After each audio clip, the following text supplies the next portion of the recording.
मेरी शादी को 1 महीना हो गया, लेकिन अभी तक मैं अपने पति को ना देख सकी, क्योंकि वह रात को जब आते तो लाइट ऑफ करके कमरे में आते हैं और सुबह मेरे उठने से पहले घर से निकल जाते हैं। ये रात जानने के लिए एक दिन अपनी जगह नौकरानी को सुला दिया और खुद कमरे में छुप गई।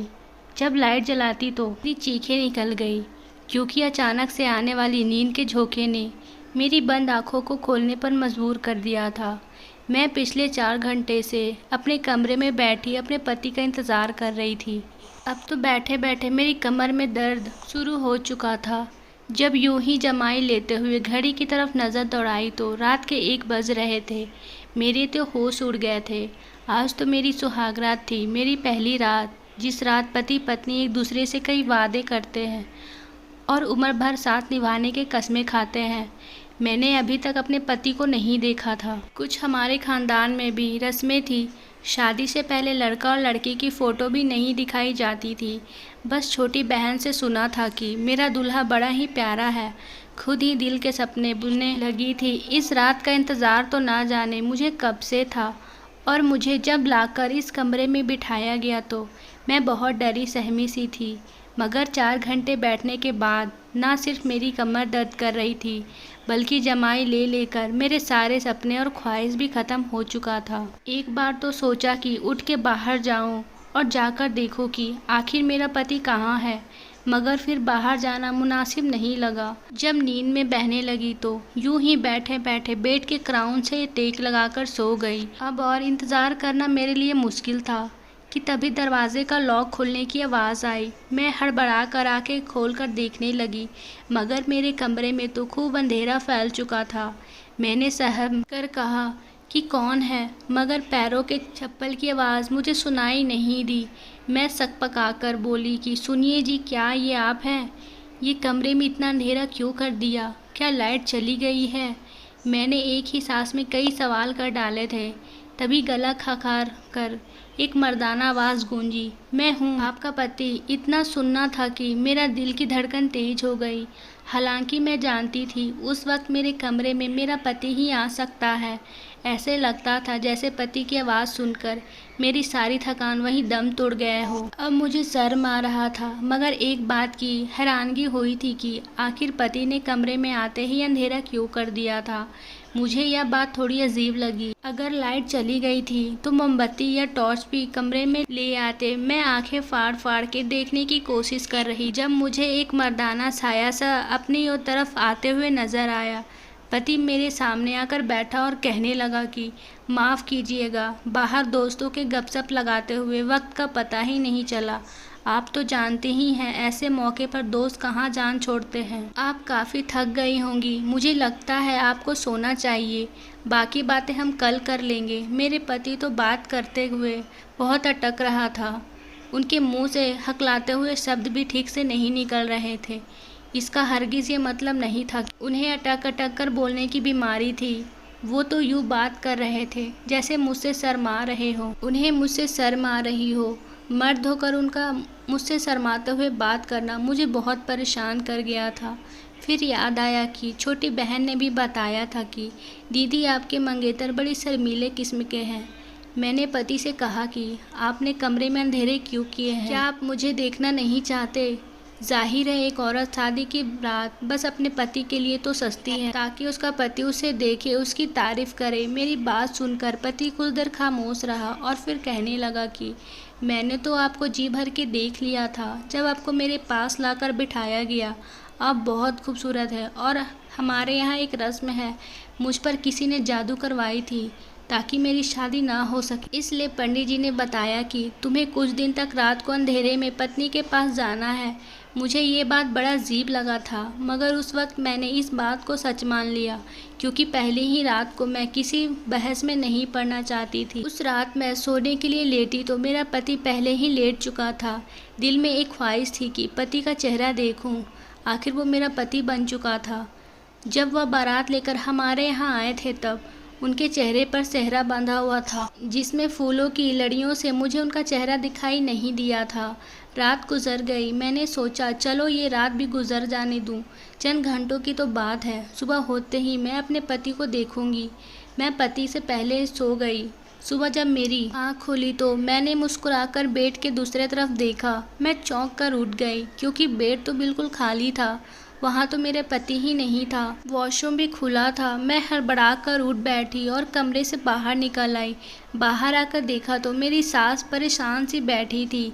मुझे देखकर उनके चेहरे का फ़ौरन मुस्कुराहट छा गई, मगर उन्होंने कुछ पढ़ते हुए मुझे इशारों से अपने पास आने को कहा। मैं उनके पास गई और साथ साथ आसपास अपने पति को भी देख रही थी कि वह कहाँ चले गए। मैं सास के पास गई तो उन्होंने फ़ौरन मुझ पर फूंक मार दी। शायद वो कुछ पढ़ रही थी और वह मेरे लिए ही पढ़ रही थी जो उन्होंने मुझ पर पढ़कर फूंका था। यह देखकर मेरे पति की बात याद आने लगी। शायद ये मेरे और मेरे पति के लिए था। लगता था सचमुच में उन पर कोई जादू हुआ था। तभी तो सास भी मुझ पर कुछ पढ़कर फूंक रही थी। मैंने उनके पास बैठते ही सवाल किया कि वो कहाँ है, मुझे तो कहीं कमरे में नज़र नहीं आए। तो सास दूसरी तरफ देखते हुए कहने लगी, बेटा वो काम पर जा चुका है। मैंने घड़ी की तरफ देखा तो सुबह के 7 बज रहे थे और ऑफिस का वक्त 9 बजे से शुरू होता है। फिर 7 बजे वह कैसे जा चले गए। सास मेरी नज़रों को देखकर सवाल समझ चुकी थी और कहने लगी कि बेटा उसके काम का कोई पता नहीं, वो अपने दोस्त के साथ मिलकर कारोबार करता है और दिल जब चाहे तभी घर चला जाता है। तुम नाश्ता कर लो। मुझे यह बात बड़ी अजीब लगी।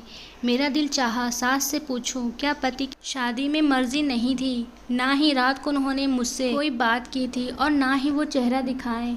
कैसे चले गए भला। कोई अपनी शादी के अगले दिन भी काम पर जाता है। मैं इसी में सोच में गुम थी कि सामने वाले कमरे से एक लड़का निकला। मैंने उठकर देखा और जल्दी से अपना दुपट्टा सर पर ले लिया। मेरी सास मुस्कुराकर कहने लगी कि बेटी ये तुम्हारा देवर है। मैंने सरसरी सी नज़र दौड़ाकर उनको नमस्ते किया तो वो आंखों में ही जवाब देकर वहाँ से बाहर चले गए और सारा दिन भी यूं ही गुजर गया। मैंने नोट किया था कि मेरी सास काफ़ी परेशान दिखाई दे रही है, जबकि वो तो मिजाज की बहुत अच्छी औरत थी। हमारा रिश्ता होने के बाद वह कई बार हमारे घर आई थी। मैंने उनके चेहरे पर कभी उदासी देखी ही नहीं थी।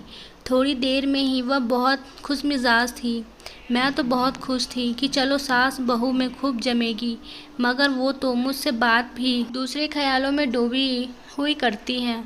मैं जब बुलाती तो ख्यालों से निकलकर मेरी तरफ देखने लगती। इस घर में मेरी सास, मेरे पति के अलावा एक मेरा देवर भी था। हम 4 लोग ही यहाँ पे रहते थे। मैं शाम में अपने पति के आने की राह देख रही थी, बिल्कुल नई नवेली दुल्हन की तरह सज संवर कर बैठी हुई थी। मगर तभी दरवाजे पर दस्तक हुई। मैंने फ़ौरन मुस्कुराकर दरवाज़ा खोला तो सामने मेरा देवर रामू खड़ा था। वो मुझे यूं खड़ा देखकर हड़बड़ाते हुए चुरा लिया। मैंने भी उसे नमस्ते किया और वापस अंदर आ गई। बहुत रात हो चुकी थी। बार बार मेरी नज़रें घड़ी पर जा रही थी। ना जाने मेरा पति कहाँ रह गया था। सास ने ज़बरदस्ती खाना भी खिला दिया। देवर भी वही खाना खा रहा था। मुझे महसूस हुआ कि जैसे वो मुझे चोरी चोरी देख रहा है। मैंने जब उनके तरफ देखा तो वह बौखला कर नज़र ही बदल दिया और फिर आधा खाना छोड़कर घर से चला गया। मेरे दिमाग में बहुत ख्याल आ रहे थे। मैं यूं ही बैठी सोच रही थी कि आखिर वजह क्या थी। दिल घबराने लगा तो बालकनी में खड़ी होकर रोने लगी। आंखों से आंसू बह रहे थे। शायद मैं उनको पसंद नहीं आई थी, वो मुझसे नफ़रत करते थे या फिर उनके दिल में कोई और था। मैं अभी यूं ही खड़ी हो रही थी, तभी कमरे में खूब अंधेरा फैल गया। हल्की रोशनी बालकनी के बल्ब की थी, जिसे मैंने यूं ही जलता छोड़ा और फिर कमरे में चली आई। श्याम दूसरी तरफ मुंह किए बैठे थे। मैं आज हर बात क्लियर करना चाहती थी, इसलिए बिना कुछ कहे पति के पास जाकर बैठ गई। मेरा कंधा पति के कंधे के साथ लग गया तो वह फ़ौरन मुझसे इतना दूर हुए कि उनका कंधा दोबारा मुझे कंधे से साथ ना लग सके। मैं पति से हर बात क्लियर करना चाहती थी कि आखिर वो मेरे साथ ऐसा क्यों कर रहे हैं। मैंने एक बार फिर पति की तरफ देखा और डरते डरते पति का हाथ थाम लिया। मेरे हाथ महसूस करते ही फ़ौरन श्याम ने अपना हाथ छुड़वाया और उठ खड़े हुए। दूसरे तरफ मुंह मोड़ के कहने लगे कि जो भी बात करनी है जल्दी करो, मैं बहुत थका हुआ हूँ, मुझे नींद आ रही है। पति की बातें मेरी आंखों में आंसू ले आया था। मैं बोली कि क्या आप किसी और को पसंद करते हैं? अगर ऐसी कोई बात थी तो आपने मुझसे शादी क्यों की? पति फौरन गला खा बोले कि मैं किसी और को पसंद नहीं करता, बस मेरी एक मजबूरी है। ना ही मैं आपको अपना चेहरा दिखा सकता हूँ और ना ही मेरे पास वक्त है जो आपके पास बैठकर मोहब्बत भरी बातें करूँ। मुझे भी गुस्सा आ रहा था। आखिर ये कौन सी मजबूरी थी कि मेरे पति मुझसे दूर भागे और मैं उनके पास आने की कोशिश करती रहूं। उस दिन के बाद कई दिन यूं ही गुजर गए और सारी रात मैं यूं गहरी नींद सोती कि मेरी आँख फिर सुबह ही जाकर खुला करती थी। सारा दिन पति घर से बाहर रहता था और दूसरी तरफ मुझे ना जाने क्यों ये महसूस होने लगा कि जैसे मैं किसी की नज़रों में हूँ, लेकिन जब मैं इधर उधर देखती तो कोई नज़र नहीं आता था। एक बार मैं शाम की चाय बनाकर अपनी सास के कमरे में जाने लगी तो उनकी आवाज़ सुनकर वहीं रुक गई। वो शायद किसी से फ़ोन पर बात कर रही थी। बार बार वो एक ही शब्द दोहरा रही थी, पता नहीं कौन था, लेकिन मेरी सास उनसे विनती कर रही थी। ना जाने मेरी सास को कौन ब्लैकमेल कर रहा था। मैंने जब उनके कमरे का दरवाज़ा खटखटाया और कमरे में दाखिल हुई तो वो फ़ोन बंद करके अपने आंसू पोंछने लगी। मैंने उनके रोने की वजह पूछी तो वो कहने लगी कि उनका भाई है, उससे नाराज़ है, कई साल हो गए हैं, उनसे सीधे मुंह बात ही नहीं कर रहा, ना ही कभी उनसे मिलने आता है। वो उनकी फ़ोन पर रो रो के विनती करती है। मेरा दिल अपनी सास की बात सुनकर उदास हुआ था, मगर उसके बाद जो सच्चाई मेरे सामने आई मैं दंग रह गई थी। चंद दिन बाद ही सास की बहन उनसे मिलने आ गई, मुझसे भी बड़े प्यार से मिली, खाना भी हमारे साथ खाया। मैंने ये महसूस किया था कि सास और देवर दोनों को खाना खाना नागवार सा लग रहा था। मेरा देवर तो खाना खाते ही अपने कमरे में चला गया और जब देवर के ये तेवर मौसी ने देखी तो मेरी सास से कहने लगी, तुमने रामू का रिश्ता बचपन में ही मेरी बेटी से तय किया था, अब तुम मुझे बताओ कि कब तक मेरी बेटी को बहू बनाकर लाओगी। मेरी सास अपनी बहन को टाल मटोल कर रही थी। मुझे यह महसूस हुआ कि जैसे वो रामू की शादी अपनी बहन की बेटी से करना नहीं चाहती। अगले दिन मेरी सास अभी सो ही रही थी कि मौसी जाग गई। मैं किचन में अपने लिए नाश्ता बना रही थी, तभी मौसी भी वहीं आ गई। मुझसे कहने लगी कि मैं उनके लिए भी नाश्ता बना दूं। मैंने उनके लिए भी नाश्ता बनाया और हम एक साथ नाश्ता करने लगे। मौसी मुझसे कहने लगी, श्याम नज़र नहीं आ रहा है, क्या अब तक सोया पड़ा है? कल से मैं आई हूँ, उस लड़के को मिलने को भी इच्छा नहीं हुई। मैंने कहा, वो सुबह सवेरे ही काम पर चले जाते हैं। कहने लगी, चलो सुबह चला जाता है तो रात को वापस कब आता है? मैंने कहा, वो बहुत देर से आते हैं। मेरी बात पर मौसी खामोश हो गई थी, फिर अपनी चाय पीने लगी। मुझे एकदम से अपनी सास की भाई का ख्याल आया तो मैंने भी जिक्र कर दिया। मैंने कहा, आपके भाई साहब किस बात पर इतना ज़्यादा नाराज़ हैं कि रोज़ मेरी सास उनसे विनती करती है, लेकिन वो अपनी बहन पर ज़रा भी तरस नहीं खाते। मेरी बात सुनकर मौसी हैरत में पड़ गई। कहीं कौन सा भाई, हमारा तो कोई भाई ही नहीं, बस हम दो बहनें ही हैं। यह बात सुनकर मैं दंग रह गई थी। अगर मेरी सास का कोई भाई नहीं था तो वो रोक कर किनसे विनती करती थी कि वो वापस आ जाए, एक बार उनसे मिल ले। मौसी भी नाउम्मीद हो गई थी और मेरी सास कहने लगी कि रामू उस लड़की से शादी नहीं करना चाहता था। मैंने कहा, क्यों? तो वो कहने लगी, उसकी मर्ज़ी नहीं है। मैंने कहा, अगर मर्ज़ी नहीं थी तो इतने साल से क्यों बात जोड़ी रखी, पहले इनकार कर देता। मेरी सास कहने लगी कि यही बात मैंने रामू से भी कही है। मैं अपने दोनों बेटों के हाथों बहुत दुखी हो चुकी हूँ, दोनों ही मर्ज़ी के मालिक है। ये कहकर वो रोने लगी और मैं उनसे तसल्ली देने लगी। तंग तो मैं भी अपने पति से आ चुकी थी, इसलिए मैंने सोचा कि शायद मैं उनके सामने हूँ, इसलिए उन्हें मेरी एहसास नहीं है। क्यों नहीं कुछ दिन के लिए मैं उनके मायके चली जाऊँ ताकि उन्हें मेरी कदर हो। इसलिए एक दिन जब दिल बहुत ज़्यादा बेचैन हुआ तो अपनी सास से पूछी और चली गई और सोचा, आपकी माँ से भी तो जाकर पूछूं कैसे मर्द से शादी करवाई है जिसने अभी तक अपना चेहरा अपनी पत्नी को नहीं दिखाया। मैं तो जानती ही नहीं वहाँ पहुँचकर मुझे कैसे धक्का लगने वाला है। जब मायके के दरवाजे पर पहुँची तो तभी एक कोरियर आया, वो हमारे घर के बाहर था। मैंने उसे बोला किसका पेपर है और टटोल कर देखने लगी। उस पेपर पे तो मेरा ही नाम लिखा था। जब खोलकर मैंने अंदर मौजूद पेपर पढ़ा तो मेरे पैरों के नीचे से ज़मीन निकल गई। मैं अपनी मम्मी के घर जाकर अपने कमरे में चली गई। सारा दिमाग सोचने समझने की क्षमता, सब कुछ ख़त्म हो चुका था। मेरे साथ कौन सा खेल शादी के नाम पर खेला जा रहा था। जो पेपर मेरे हाथ में थे वो देखकर तो जो हकीकत मुझ पर खुली थी, मैं चकरा रही थी। पूरे दिन मैं अपने घर पर ही बैठी रही। मैंने अपनी छोटी बहन से कहा वो मुझे मेरे पति की फ़ोटो दिखाए, जो कि शायद उसने शादी के मौके पर खींची थी, क्योंकि मैंने तो अब तक अपने पति को नहीं देखा था। मेरी बहन ने मुझे एक फ़ोटो दिखाई जो खाना खाने वक्त ली गई थी। वो बहुत अच्छा और नौजवान लड़का था।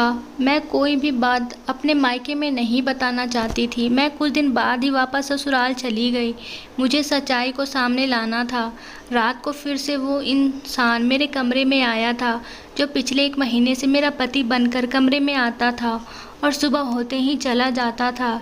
यह कौन था जो मेरे जज्बात के साथ खेल रहा था? आज मैं खुद ये चाहती थी कि वह कमरे से बाहर निकल जाए, क्योंकि अब मैं जान चुकी थी कि वह मेरा पति नहीं है। फिर भी मैंने सच जानने के लिए उसे ये मायके गई थी। तो आपने मुझे कितना याद किया? मेरे सवाल पर वो गड़बड़ा कर कहने लगे, जाहिर है आप मेरी पत्नी हैं, मैं कैसे आपको भूल सकता हूँ। मैंने कहा मुझे आपको देखना है। आज मैंने शादी की फ़ोटो में आपको देखा था, वो मेरी बहन ने खींची थी, इसलिए दिल में आया है कि 1 महीना गुजर गया है, मैं आपको क्यों ना देख लूँ। मैं नहीं मानती ऐसे किसी की भी जादू को। वो कहने लगे कि मैं पहले भी आपसे कह चुका हूँ कि मेरा इलाज चल रहा है। आप इस इलाज को सच मानती हैं या झूठ, लेकिन मैं ये इलाज करवाए बिना आपके सामने नहीं आऊँगा। अगर आप मुझे रोज़ यूँ तंग करेंगी तो मैं आज के बाद आपके कमरे में भी नहीं आऊँगा। और ये कहकर वो कमरे से बाहर निकल गए। मैं अगले दिन उनसे कुछ ना बोली और फिर वो मेरे कमरे में सोने लगे। लेकिन उनके सोते ही मैं सोफे पर जाकर सो जाती थी। मैं सोच रही थी कि किस रात उस इंसान का सच सब सामने लाऊं। अगले दिन मैंने अपनी नौकरानी को क्या कहकर घर पे रोक लिया कि मेरी तबीयत कुछ ठीक नहीं है। उनमें भी कोई इतराज़ नहीं किया। रात को मैंने नींद की दवा दूध में मिलाकर नौकरानी को वो दूध पिला दिया और उसके बाद उसे अपने बिस्तर पे सुलाकर खुद कमरे में छिप गई और वहाँ छुपी जाकर कमरे की लाइट के बटन लगे हुए थे। रात को काफ़ी देर बाद वो इंसान मेरे कमरे में आया और बेड के दूसरी तरफ बैठ गया कि मैंने फ़ौरन से लाइट जला दी। और जब मैंने उस इंसान को देखा तो मेरे होश उड़ गए। वो तो मेरा देवर था। तो क्या पिछले 1 माह से मेरे कमरे में वही आ रहा था? वो मुझे हैरत से देख रहा था। मैंने कहा कि तुम्हें शर्म नहीं आती यूँ मेरे कमरे में आते हुए? उसने कोई जवाब नहीं दिया। मैंने वो पेपर अलमारी से निकाल कर उसके मुंह पर मारी और रोने लगी। वो पेपर डिवोर्स के पेपर थे, जिसमें एक खत भी मौजूद था जिस पर लिखा था कि मैं किसी और से शादी करना चाहता था, लेकिन मेरी माँ ने ज़बरदस्ती मेरा रिश्ता तुमसे तय कर दिया और मेरे लाख मना करने के बाद भी मेरा तुमसे विवाह करा दिया। लेकिन मैं शादी की रात ही भाग गया था और अब तुम्हें डिवोर्स पेपर भेज रहा हूँ ताकि तुम जिससे चाहो शादी कर लो।